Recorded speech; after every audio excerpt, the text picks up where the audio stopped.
Hi folks, well, I'm going to start putting this crankcase back together today, but before I do, I thought I'd show you the difference between these gears. So this is one of the new ones. There's that bearing down there that would have been too big. That's actually a 14mm internal diameter bearing, but what I've done is I bought some bushes similar to this, but the one I've put in doesn't have the flange on the other end. It's just purely round. So that's a 14 external diameter with a 12mm internal, and I would show you it, but I put it in there and it's pretty much stuck, which is what I wanted. Still turning, the bearing still turns and stuff. That holds that new shaft nicely in place, and there's not a lot of play on it. And the other one that needs to get replaced was on the other side of the case. I've actually not got that yet, but there's this one here. This was a 13.5mm internal diameter, so I've just got a full new bearing for that with a 22 outer and a 12mm inner, which will suit these new gear shafts. Right, so I've come across a problem with these new gears.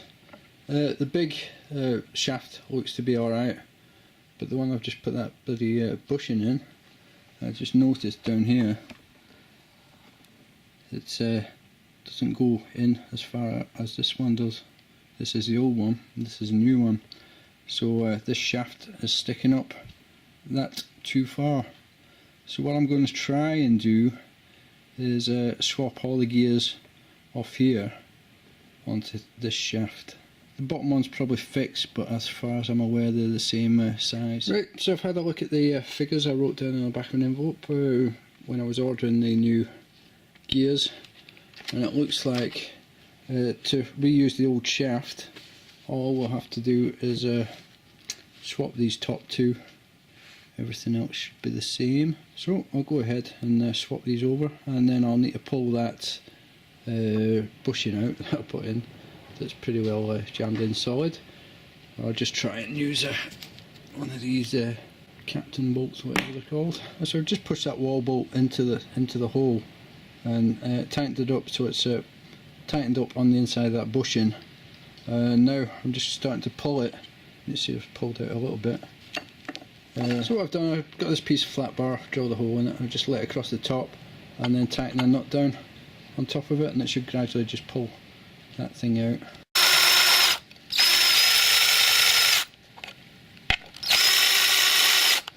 Right. Yeah, it's actually gone loose.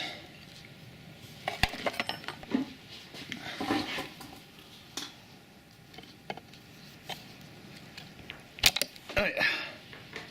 So that's the bushing back out. Just going to have to clean all the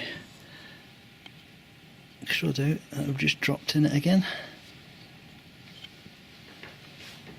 So I'm just going to test fit this gear shaft, check it works, and then I'll properly clean it out again. Alright, so that's the gears swapped over onto the old shaft, and now it seems to be working alright. So how I could tell the shaft wasn't down far enough was at least one of the gears was binding up. I think it was like when it was in second, and D, the other side of the case wouldn't go on. So I'll just drop this on now, check it's goes down far enough. So that fits. So crisis averted. Yeah, so I thought I'd majorly cocked up, but I managed to work around it. It definitely didn't show that step in the pictures that I looked at for these gears, but no major issue now. I've got it sorted. Okay, having seen how easy it was to swap the cogs over on that one shaft, I decided I would just do it for the other shaft, so I can just reuse the original bearings. That way I'm not having to wait for the other bearing to come in. Right, so that's the gears back in, or new gears in. So now we're just going to clean around the edges where the gaskets to go on with some of this rapid cleaner just on the cloth.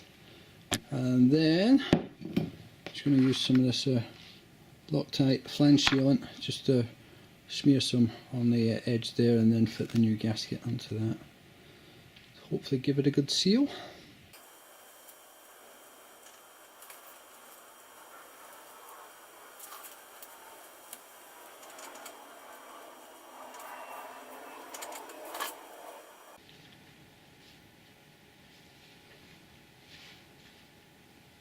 Right, looks reasonable on that. Okay, so now the gasket on. Just put that.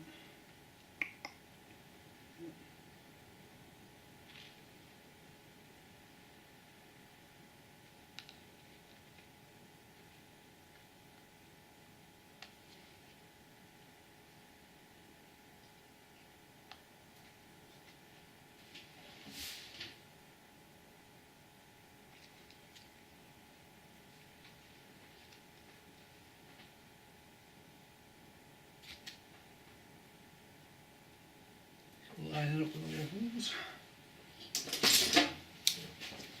Snip that in there.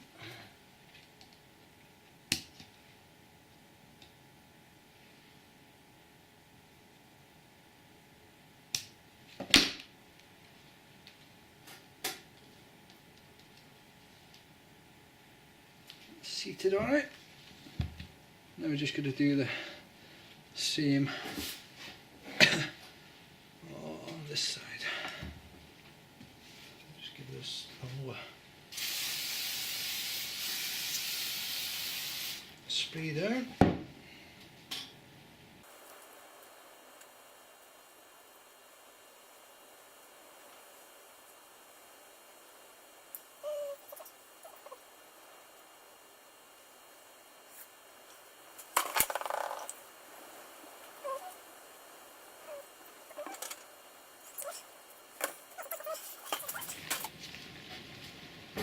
So that should be everything there.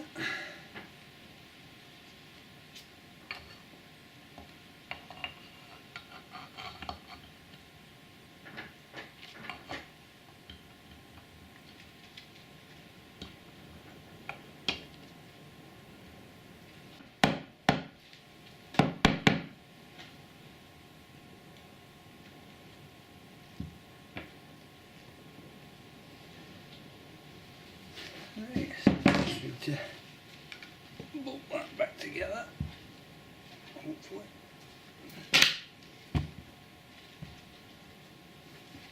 I'm just going to snug them up with this, and then I'll come back.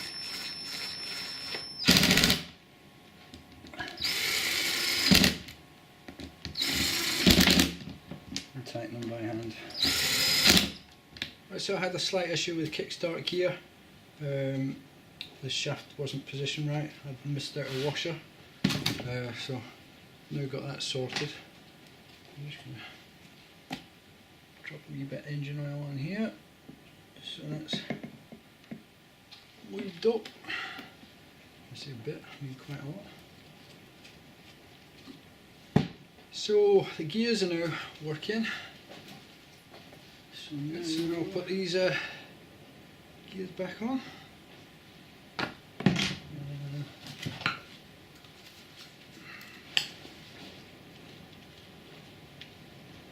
I'll put the clutch gears back on. That's right, that's right.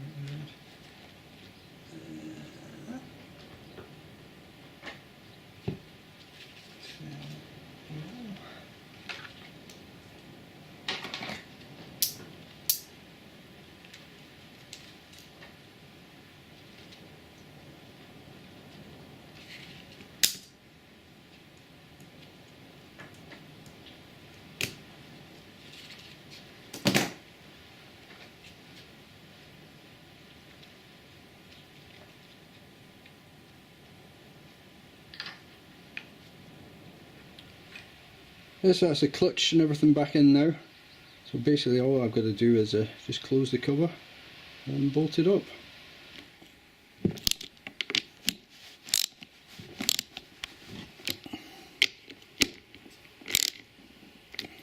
Right, so I've just put the head bolts back in. I've just sat that cylinder on there just now for safekeeping, just so I can kind of tidy up the rest of this stuff so it's not spread out all over the place with not having the space in the workshop. And now what I'm going to do, thanks to Colonel Chimp, is change the oil seals on the cylinder head, which I should have done when I had the valves out. So I'll change the stem seals, which is a pretty easy job. I just got to do just take the valves out like I did before, pop the things out and then put them back in. Right, so that's one done. Just put the valve in and then I'll do the other side. Right, so that's both the valve stem seals done. Careful not to drop them back into the head. And I've just put some oil in there, lubed it up. I'll put it back together with oil. So now just going to put the covers on, the new gaskets and stuff, and then the head's ready to go back on, just waiting for the piston to come. So when the piston comes, I'll hone that cylinder and then put the head back on. Okay, so I've achieved what I wanted to do today, and that is to get the majority of this back together, just so there's not boxes of or tubs full of parts all over the place, because I'm, as I said, struggling moving around. I didn't want any of these little tubs getting knocked over and losing important pieces. So I've put the majority back together. I will have to take the head off, but it's not all bolted together and the gaskets aren't on yet. It's just sitting on just to keep it clean. So I'll have to take that off to put the new piston in. But this is all the parts that's still sitting. I've got the cam sprocket and the roller and stuff, and then all the gaskets and just a few washers and that, so I can keep them safe. They'll not get knocked over. I'll put a lid on that box, and then the engine can just sit on the bottom of that trolley just now. I can move that around. Whilst I wait for parts to come in, that'll give me plenty of space for working on my van to put the camper back in and do the insulation and that. So that's just an update. Thanks for watching. Bye for now.